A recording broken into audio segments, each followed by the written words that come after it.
불가능합니다. 18개월 안에 50만 명이 쓸 물을 사막 한복판에서 찾는다고요? 사우디 정부가 전 세계에 던진 네옴시티 프로젝트 공고를 보고 전 세계 엔지니어들이 한 목소리로 말했습니다. 하루에 20만 톤의 담수가 필요한 미래도시를 18개월 안에 완성하라는 조건이었거든요. 그런데 놀라운 일이 벌어졌습니다. 중국 최고의 기술팀이 최첨단 장비를 들고 자신만만하게 도전했다가 사막에서 참혹하게 실패했습니다.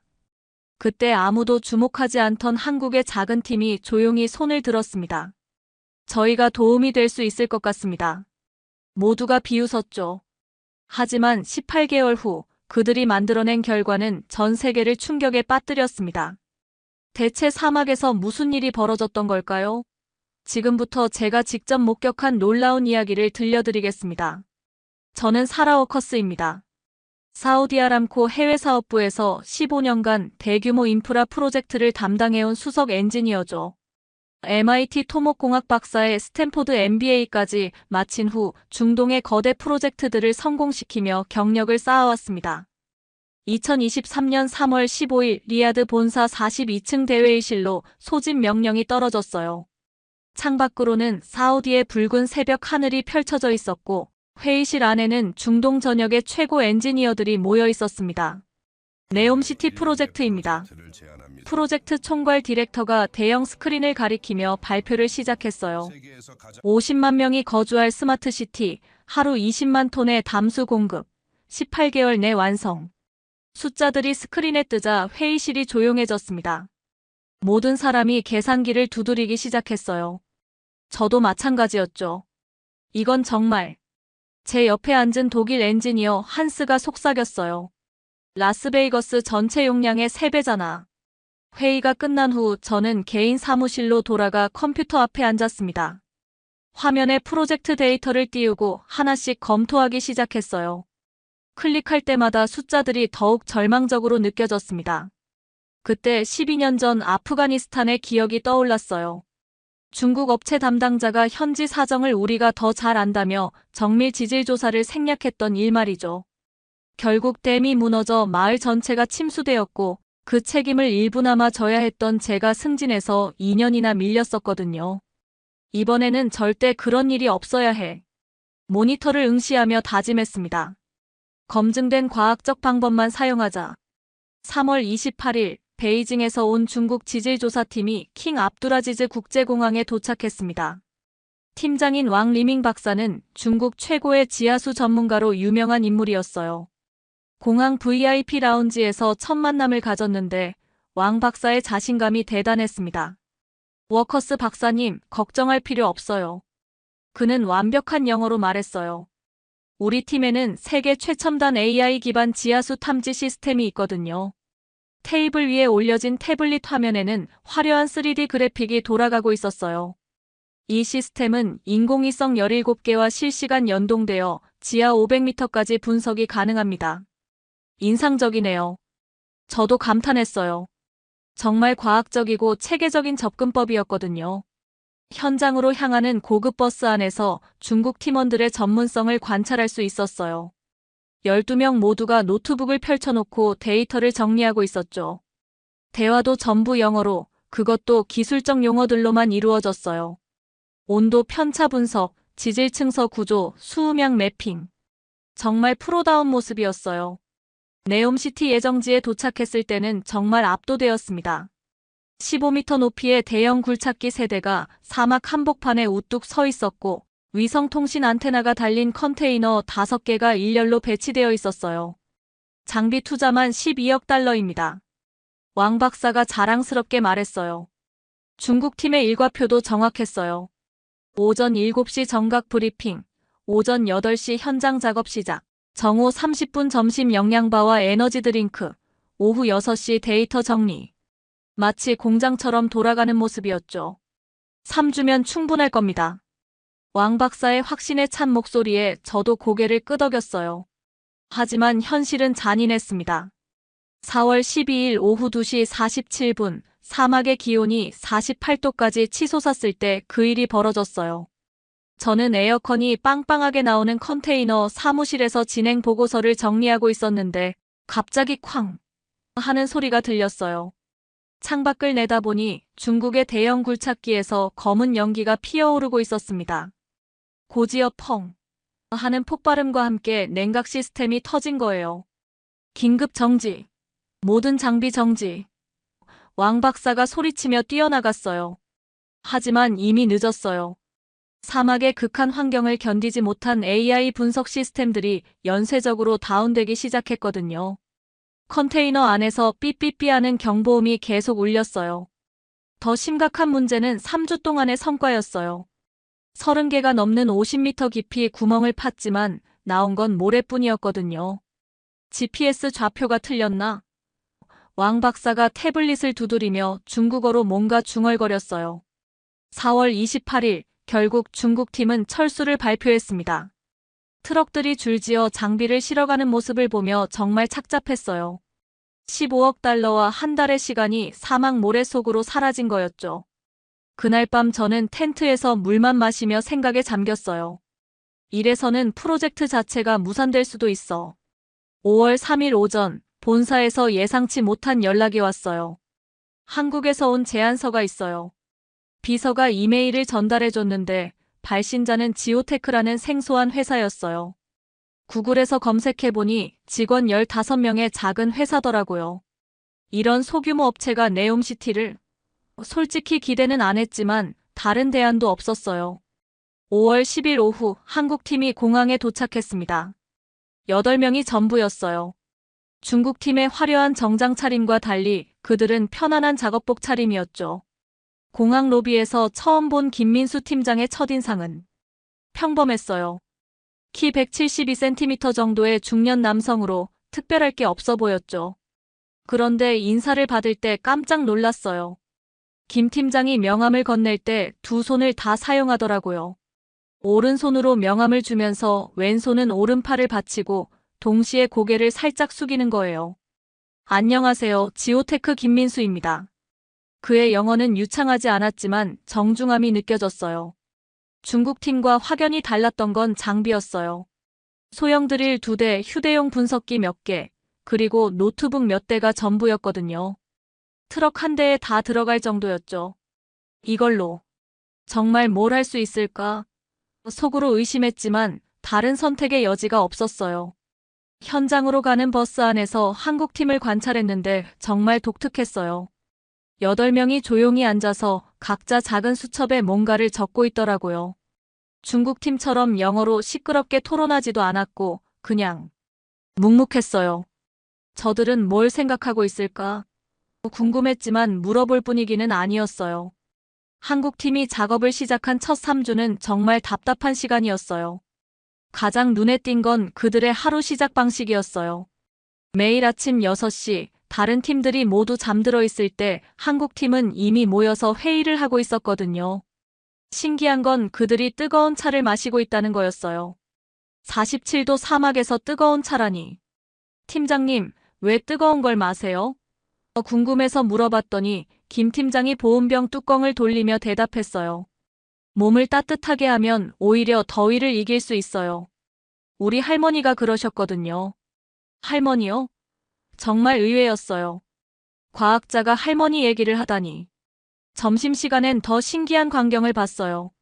한국 팀원들이 둥글게 앉아서 각자 가져온 반찬들을 테이블 가운데 펼쳐놓더라고요. 빨간 김치, 검은 김, 노란 단무지. 색깔부터 다채로웠어요. 김치 드셔보실래요? 한 팀원이 저에게 젓가락을 내밀었어요. 아, 그건. 냄새가 강해서 주저했는데 그들이 맛있게 먹는 모습을 보니 조금 호기심이 생겼어요. 작업 방식도 달랐어요. 무거운 드릴을 옮길 때 1, 2, 3가 아니라 하나, 둘, 셋 하면서 한국어로 구령을 맞추더라고요. 그리고 힘들 때마다 어이구, 아이고 하는 소리를 자연스럽게 내고요. 하지만 정작 중요한 건 성과였어요. 3주 동안 12개 지점을 조사했지만 물을 찾지 못했거든요. 김 팀장은 매일 저녁 작은 수첩에 뭔가를 열심히 적었어요. 한글이라는 신기한 글자로 말이죠. 동그라미와 네모가 섞인 듯한 그 글자들을 보며 궁금했어요. 저 글자로 뭘 쓰고 있는 걸까? 5월 말이 되자 한국팀 분위기도 무거워지기 시작했어요. 저녁에 라면을 끓여 먹을 때도 평소보다 말이 없었거든요. 이대로 가면 중국팀 전철을 밟는 건 아닐까? 불안한 마음이 커져갔어요. 5월 30일부터 상황이 심각해지기 시작했습니다. 본사에서 매일같이 전화가 걸려왔어요. 부사장의 목소리가 스피커폰을 통해 울려 퍼졌습니다. 워커스 수석, 한국팀 성과는 어때요? 투자자들이 계속 문의하고 있어요. 아직 조사 중입니다. 제가 대답했지만 목소리에 확신이 없었어요. 조사요? 벌써 3주가 지났잖아요. 중국팀보다 더 오래 걸리고 있어요. 더 큰 타격은 언론 보도였어요. 아랍뉴스 헤드라인이 태블릿 화면에 떴습니다. 네옴시티 급수 시스템, 설계조차 못하고 있어. CNN에서도 사우디의 야심찬 네옴시티, 물 공급 문제로 좌초위기라는 기사를 냈더라고요. 현장 분위기는 더욱 침울했어요.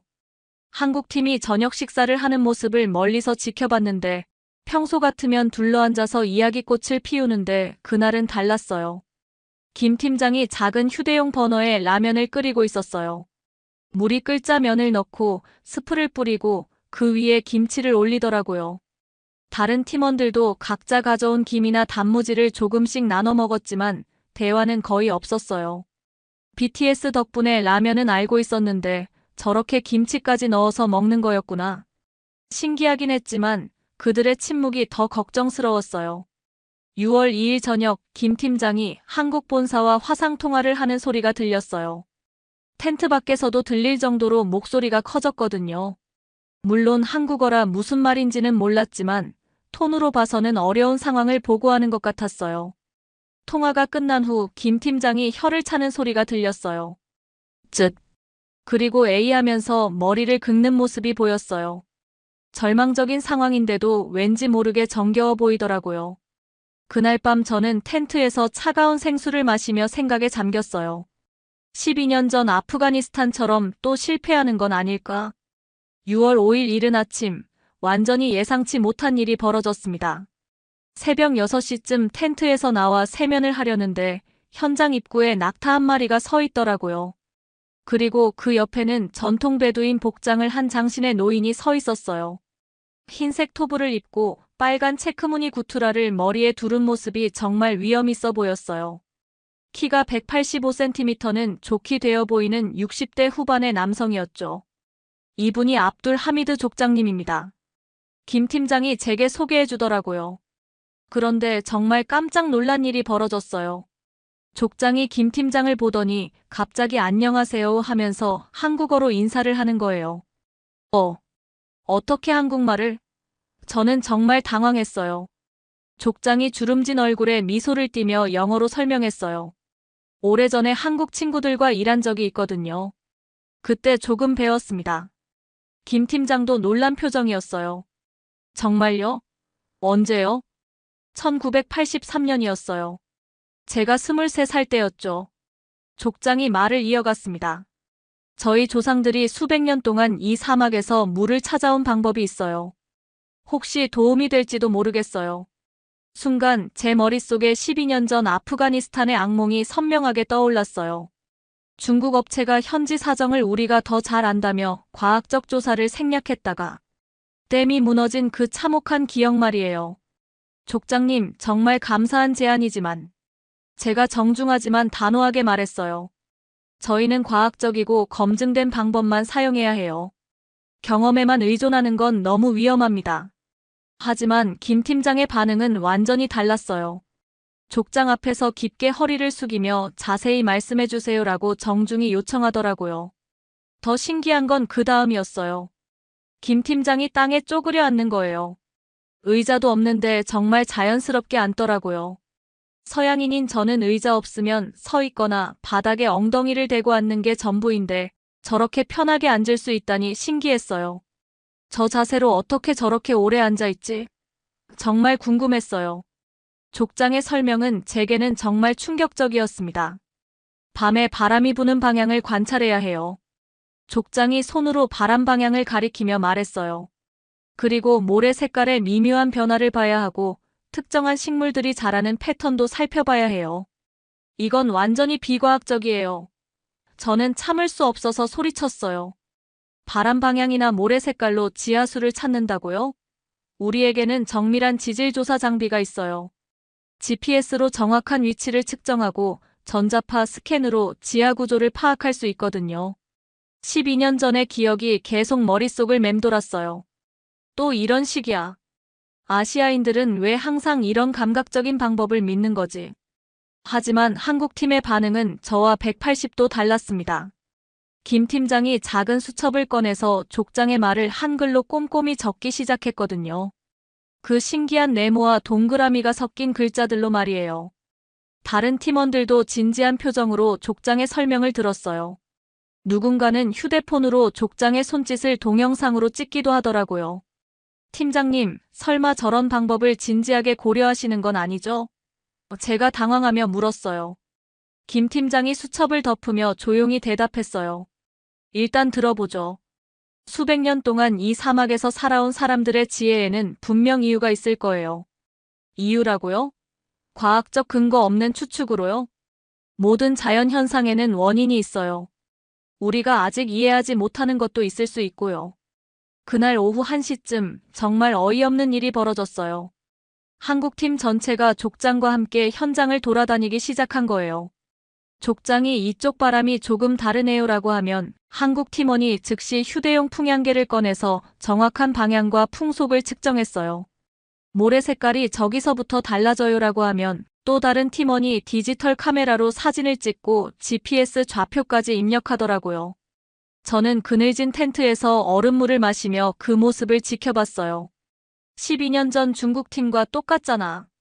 왜 아시아인들은 항상 이런 식이지? 하지만 이상하게도 한국 팀원들의 표정은 점점 밝아지고 있었어요. 뭔가 새로운 가능성을 발견한 듯한 기대감이 역력했거든요. 설마 저런 걸로 정말 뭔가 나올까? 의심스러웠지만 한편으로는 조금 호기심도 생겼어요. 6월 12일 오전 10시 정각, 제 인생에서 가장 치명적인 전화가 걸려왔습니다. 긴급 화상회의입니다. 지금 당장 연결하세요.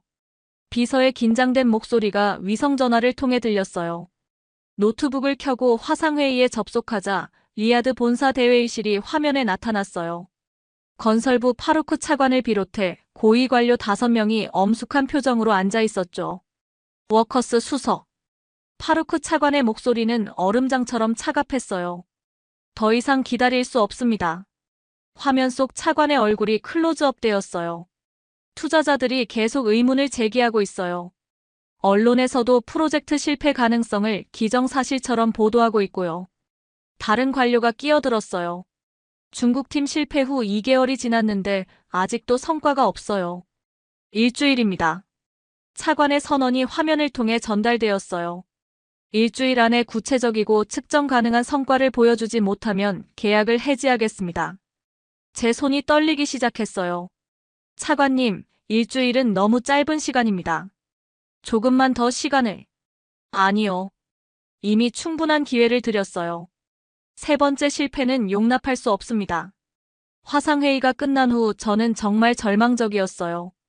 차가운 생수를 한 모금 마셨지만 목이 메었어요.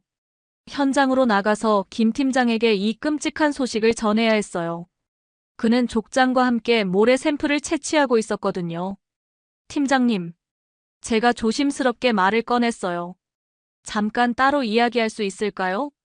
김 팀장이 손에 묻은 모래를 털어내며 일어섰어요. 텐트 그늘로 와서 마주 앉자 저는 정부의 최후 통첩을 설명했어요. 김 팀장의 얼굴이 순간 굳어지더라고요.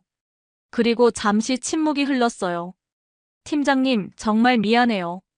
제가 더 잘 설득했어야 했는데. 죄송한 마음에 목소리가 떨렸어요. 그런데 김 팀장이 괜찮습니다라고 하면서도 혀를 쯧 차더라고요. 그리고 머리를 긁으며 에이하는 모습이.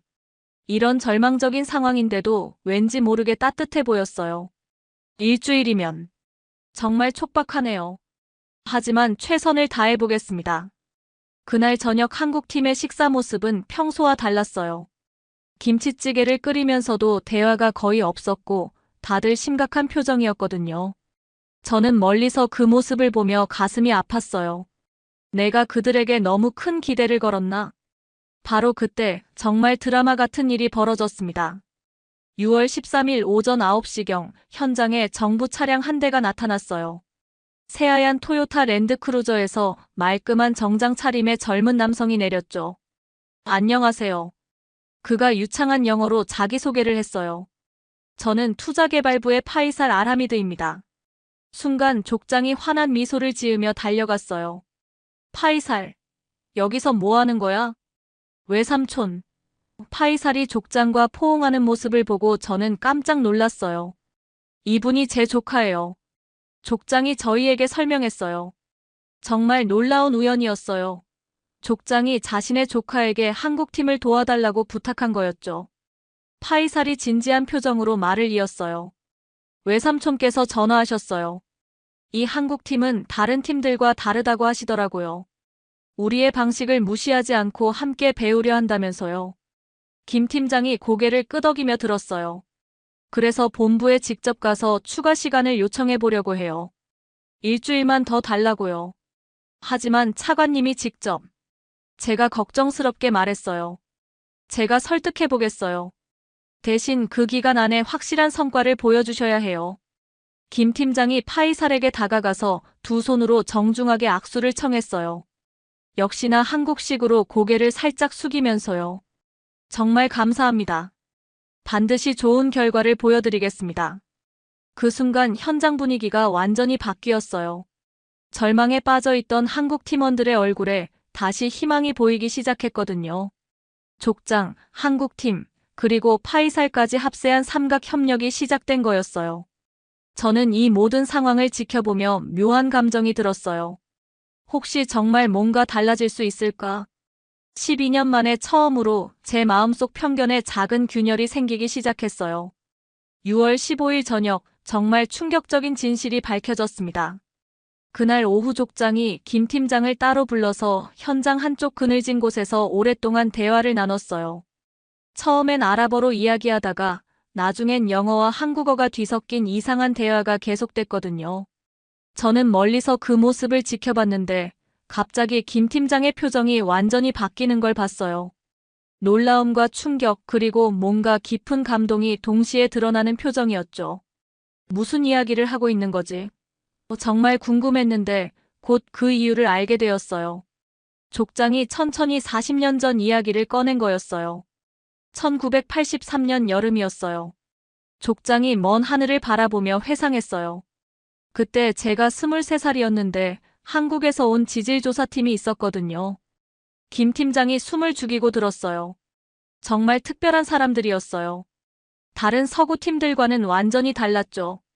우리를 무시하거나 하대하지 않았어요. 오히려 우리에게 배우려고 했죠.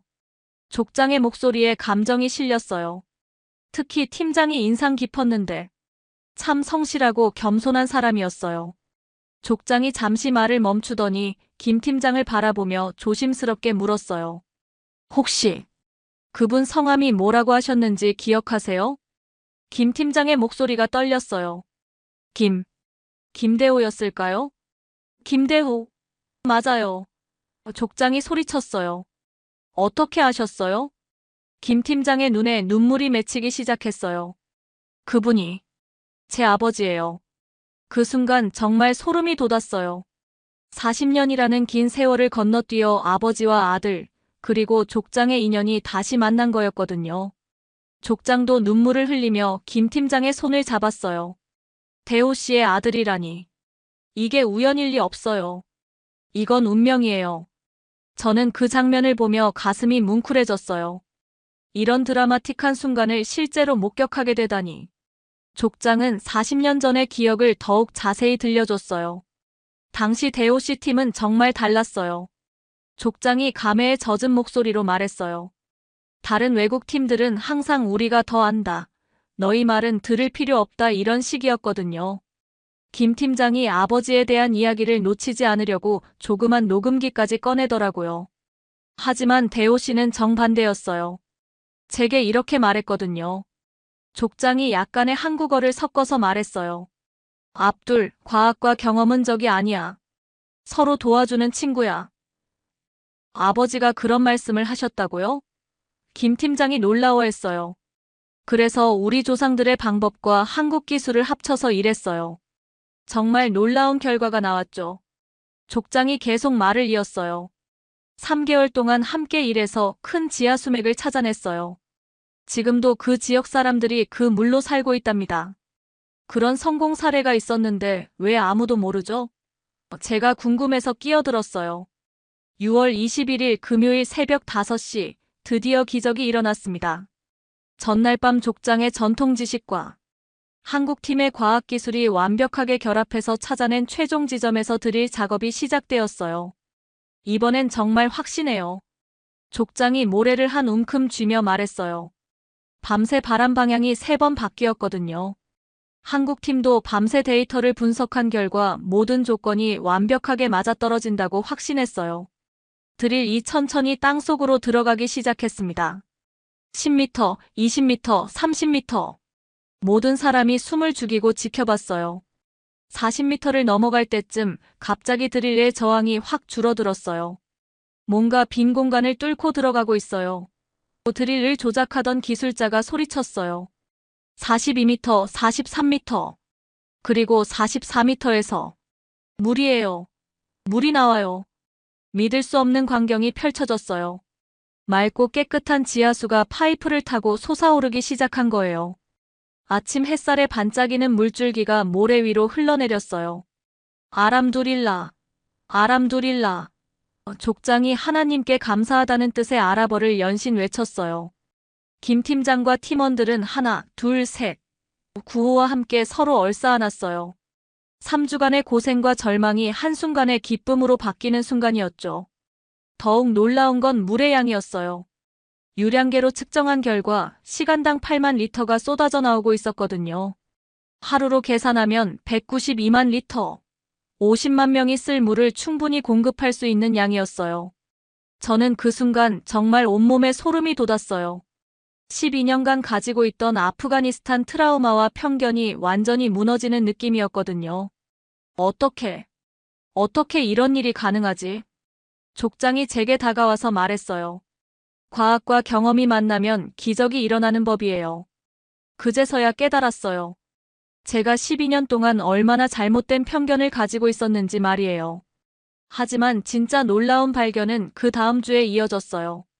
추가 조사를 위해 첫 번째 지점 주변 15개소에서 테스트 드릴을 실시한 결과 정말 상상도 못한 사실이 밝혀졌습니다. 우리가 찾은 건 단순한 지하수가 아니었어요. 사막 전체를 관통하는 거대한 지하수 네트워크의 일부였던 거예요. 족장이 정말 낡은 베두인 지도를 펼쳐놓고 손가락으로 선을 그어가며 설명했어요. 여기서부터 여기까지 약 180km에 걸쳐서 지하강이 흐르고 있어요. 지하강이요? 제가 놀라서 물었어요. 우리 할아버지의 할아버지 때부터 전해 내려온 이야기예요. 사막 밑에는 큰 강이 흐른다고 했거든요. 한국팀의 정밀 측량과 지하수맥 추적 결과는 정말 충격적이었어요. 전체 저수량이 12억 톤이 넘었거든요. 김 팀장이 계산기를 두드리며 흥미진진해했어요. 이 정도 규모면 사막 1200평방킬로미터를 완전히 녹지로 바꿀 수 있어요. 1200평방킬로미터요? 저도 계산해봤어요. 서울시 2개를 합친 크기네요. 그뿐만 아니에요. 족장이 지도를 가리키며 말했어요. 이 물줄기를 따라가면 다른 오아시스들과도 연결되어 있어요. 정말 거대한 생명의 네트워크예요. 그날 저녁 성공을 축하하는 특별한 만찬이 열렸어요. 한국팀이 김치찌개와 불고기를 준비했고 족장이 전통 베두인 음식을 가져왔어요. 저도 이번엔 주저하지 않고 김치찌개를 한 그릇 떠먹었어요. 매콤한 맛이 사막의 더위를 날려주는 것 같네요. 모두들 박수를 치며 웃었어요. 그 순간 정말 많은 생각이 들었어요. 제가 평생 과학적이라고 믿어왔던 것들이 사실은 편견이었고 정말 위대한 발견은 서로 다른 지혜가 만날 때 일어나는 거였구나. 7월부터 본격적인 사막 녹화 프로젝트가 시작되었습니다. 한국팀이 설계한 스마트 관계 시스템은 정말 혁신적이었어요. 단순히 지하수를 끌어올리는 게 아니라 사막의 자연 순환을 이용한 지능형 물 공급 시스템이었거든요. 첫 번째 시범 구역은 축구장 140개 크기인 100헥타르로 정했어요. 불과 3개월 전까지 뜨거운 모래만 있던 땅에 파이프라인과 스프링클러를 설치하기 시작했죠. 정말 여기서 식물이 자랄 수 있을까요? 제가 의심스러워하며 물었어요. 김 팀장이 무릎을 꿇고 모래를 한 움큼 쥐어보더니 말했어요. 토양이 서서히 변하고 있어요. 물이 스며들면서 미네랄 성분이 활성화되고 있거든요. 처음 2주 동안은 정말 답답했어요. 매일 수만 리터의 물을 뿌려도 겉보기엔 젖은 모래만 있을 뿐이었거든요. 하지만 한국팀은 포기하지 않았어요. 매일 아침마다 현장을 돌며 토양 상태를 체크했어요. 작은 변화라도 놓치지 않으려고 했죠. 3주째 되던 7월 20일 아침, 정말 기적 같은 일이 벌어졌어요. 저기 좀 보세요. 한 팀원이 손가락으로 가리키며 소리쳤어요. 사막 여기저기에서 작은 녹색 새싹들이 고개를 내밀고 있었거든요. 처음엔 눈을 의심했어요. 그런데 정말이었어요. 아이고, 드디어 나왔네. 김 팀장이 새싹 앞에 쪼그려 앉으며 감탄사를 내뱉었어요. 족장도 매일 낙타를 타고 현장에 와서 내 평생에 이런 광경을 보다니. 정말 꿈만 같아요라며 감격해했어요. 1개월 후인 8월 말, 그곳은 완전히 다른 세상이 되어 있었습니다. 작지만 푸른 오아시스가 사막 한복판에 펼쳐진 거예요. 바람에 흔들리는 풀잎들과 노란 야생화들이 피어나는 모습이 정말 환상적이었거든요. 저는 그 풍경을 보며 가슴이 벅차올랐어요. 이게 정말 현실이야? 사막 녹화 성공에 힘입어 네옴시티 본격 설계가 시작되었습니다. 8월 초 리야드에서 정부 고위 관료들이 현장을 시찰하러 왔어요. 녹화된 사막을 보고 모두들 믿을 수 없다며 감탄했죠. 이제 본격적인 도시 설계에 들어가겠습니다. 김 팀장이 대형 태블릿으로 3차원 설계도를 보여주며 설명을 시작했어요. 화면에 나타난 네옴시티 계획은 정말 놀라웠어요. 지하수 네트워크를 중심으로 한 완전한 친환경 순환 도시였거든요. 지하수를 끌어올려서 도시 전체에 공급하고 사용한 물은 첨단 생물학적 정화 시설을 거쳐서 다시 지하 대수층으로 되돌려보내는 시스템입니다. 정부 관료들이 박수를 쳤어요. 이거야말로 진정한 지속가능 도시군요. 족장도 설계도를 보며 우리 조상들의 오아시스 지혜와 21세기 첨단 기술이 이렇게 완벽하게 만날 줄이야라며 감탄했어요. 설계 작업이 진행되는 동안 한국팀의 꼼꼼함에 계속 놀랐어요. 점심 도시락을 먹으면서도 한 손으로는 태블릿을 조작하며 설계를 수정하더라고요. 밥알이 화면에 떨어질까봐 몸을 비스듬히 틀면서 말이에요. 저런 세심함까지도 배워야겠어. 정말 감탄스러웠습니다. 파이살도 매일 현장에 와서 이 시스템이 완성되면 중동 전체가 주목할 거예요. 정말 혁명적인 변화가 될 거라고요라며 기대감을 드러냈어요. 8월 30일, 드디어 네옴시티 1단계 구역이 완공되었습니다. 50헥타르 규모의 스마트 주거단지가 사막 한복판에 우뚝 서 있었어요.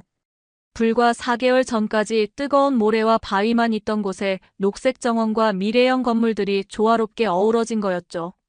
가장 놀라운 건 물 공급 시스템의 완벽함이었어요.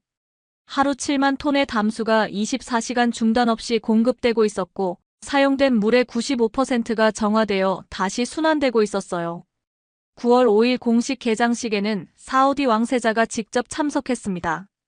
헬리콥터에서 내린 왕세자가 녹색 오아시스를 보고 이것이 바로 사우디 비전 2030의 실현이군요라며 깊은 감명을 받았어요. 이 모든 것이 어떻게 가능했습니까? 왕세자가 김 팀장에게 물었어요. 김 팀장은 왕세자 앞에서도 변함없이 정중했어요. 깊게 허리를 숙이며 두 손으로 악수를 청하는 모습이 인상적이었죠. 전하, 이것은 한국의 기술만으로 된 게 아닙니다. 압둘 족장님의 지혜와 파이살님의 도움, 그리고 워커스 박사님의 지원이 있었기에 가능했어요. 족장은 이날을 위해 특별히 새 전통 복장을 입고 왔어요. 40년 전 김대호 씨와의 약속이 드디어 그의 아들을 통해 이루어졌습니다라며 눈물을 흘렸어요. 저는 그 모습을 보며 정말 많은 것을 깨달았어요. 내가 12년간 얼마나 편협하고 오만한 생각을 했던 건지. 그날 저녁 성대한 축하 파티가 열렸어요. 한국팀이 직접 만든 김치전과 파전을 처음 맛봤는데 바삭하면서도 고소한 맛이 정말 일품이더라고요. 이제 한국 음식의 매력을 알겠어요. 솔직한 소감을 말하니까 모두들 웃으며 박수를 쳤어요. 네옴시티 대성공에 힘입어 더 큰 미래 비전이 현실화되었습니다. 9월 15일 사우디 정부에서 공식적으로 한국과 사우디 기술교육센터 설립을 발표했어요. 사막 녹화 기술과 지속 가능한 도시 개발 노하우를 현지 젊은 인력들에게 체계적으로 전수하는 5년 장기 프로그램이었죠. 가장 감동적인 건 첫 번째 교육생의 정체였어요. 파이살의 20살 아들인 사미르가 일기 수료생으로 선발된 거예요. 할아버지가 40년 전에 한국 엔지니어와 함께 일했고 아빠가 지금 한국팀을 도왔는데 이제 저까지 한국 기술을 배우게 되었어요. 사미르가 족장에게 말하는 모습이 정말 뭉클했어요. 한국팀은 교육센터에서도 독특한 방식을 보여줬어요. 단순히 기술만 가르치는 게 아니라 함께 식사하고 차를 마시며 진정한 인간관계를 만들어가는 거였거든요. 사미르가 처음으로 한국 컵라면을 먹어보고 와, 이게 이렇게 맛있는 거예요? K-팝 아이돌들이 먹는다고 해서 궁금했는데 라며 놀라워하는 모습이 정말 귀여웠어요. 김 팀장은 사미르에게 한국어도 가르쳐줬어요. 안녕하세요를 안녕하세요라고 발음하는 사미르를 보며 모두들 귀엽다며 웃었죠. 감사합니다를 한국어로 뭐라고 해요? 사미르가 물어봤어요. 감사합니다. 김 팀장이 천천히 발음해줬어요. 감사합니다. 사미르가 따라하니까 발음이 조금 이상했지만 마음이 전해졌어요. 교육과정을 지켜보면서 저도 정말 많이 배웠어요. 한국팀의 끈기와 세심함, 그리고 상대방을 진심으로 존중하는 마음을 직접 목격할 수 있었거든요. 2024년 4월 15일, 정말 믿기 어려운 성과가 완성되었습니다. 네옴시티 전체 1단계가 완공되었고 주변 사막 500평방킬로미터가 푸른 녹지로 완전히 변해 있었어요. 물을 찾고 사막을 녹화하고 스마트 시티를 건설하고 기술을 전수하는 완벽한 순환 시스템이 현실이 된 거였죠. 더욱 놀라운 건 국제적 파급 효과였어요. UAE에서 두바이 사막 녹화 프로젝트를 공식 의뢰했고 쿠웨이트에서는 신도시 급수 시스템 구축을, 카타르에서는 월드컵 경기장 주변 대규모 녹화 사업을 한국팀에게 요청했거든요. 이집트에서도 나일강 유역 사막화 방지 프로젝트를 의뢰했어요. 중동 전체가 한국의 사막 기술에 주목하기 시작한 거였죠. 사미르는 이제 혼자서도 중급 규모의 사막 녹화 프로젝트를 이끌 수 있는 전문 엔지니어가 되어 있었어요. 할아버지의 전통 지혜와 한국의 첨단 기술을 모두 배워서 정말 행복해요. 이제 제가 다른 사람들을 가르칠 수도 있어요. 족장은 손잡벌되는 사미르가 성장하는 모습을 보며 눈물을 글썽였어요. 40년 전 김대호 씨와의 약속이 그의 아들 민수를 통해 이뤄지고 이제 우리 손자 세대까지 이어지고 있구나. 2024년 5월 15일 프로젝트 공식 완료 보고서를 작성하는 날이었어요. 김 팀장이 저를 따로 불러서 작은 선물을 건넸습니다. 한국에서 어머니가 직접 담그신 김치예요. 집에 가져가서 가족분들과 함께 드셔보세요. 예쁜 유리병에 담긴 빨간 김치를 받아들며 저는 정말 복잡한 감정이 밀려왔어요.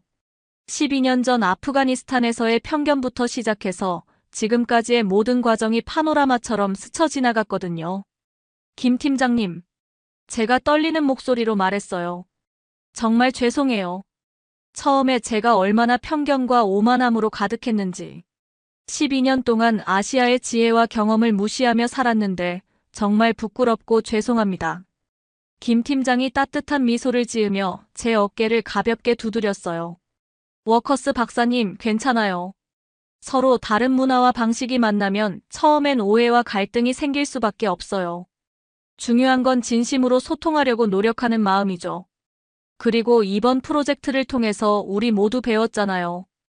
혼자서는 불가능한 일도 함께하면 기적을 만들 수 있다는 걸요. 족장도 다가와서 제 두 손을 잡으며 말했어요. 워커스 박사님도 이제 우리 가족이에요. 40년 전 대호 씨가 그랬듯이 당신도 사막의 진정한 친구가 되었어요.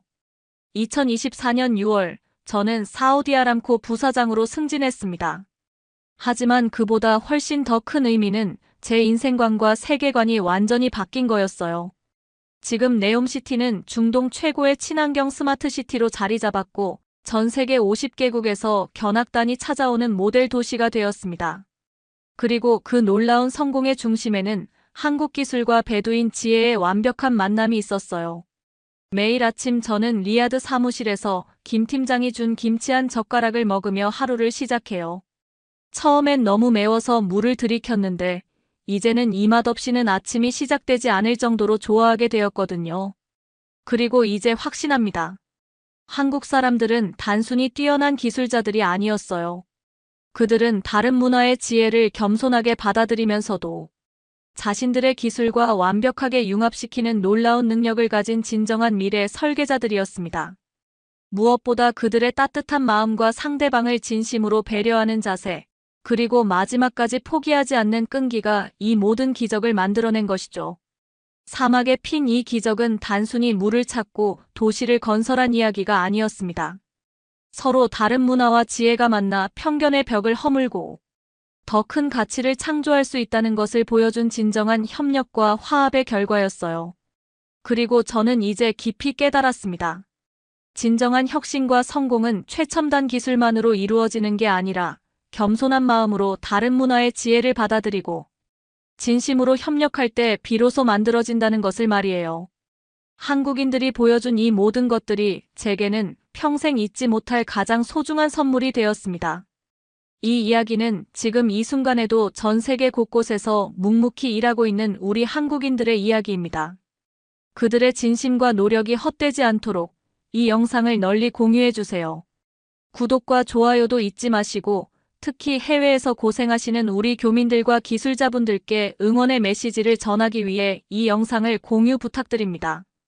다음에는 더욱 감동적인 이야기로 찾아뵙겠습니다. 지금까지 감동 맛집이었습니다. 감사합니다.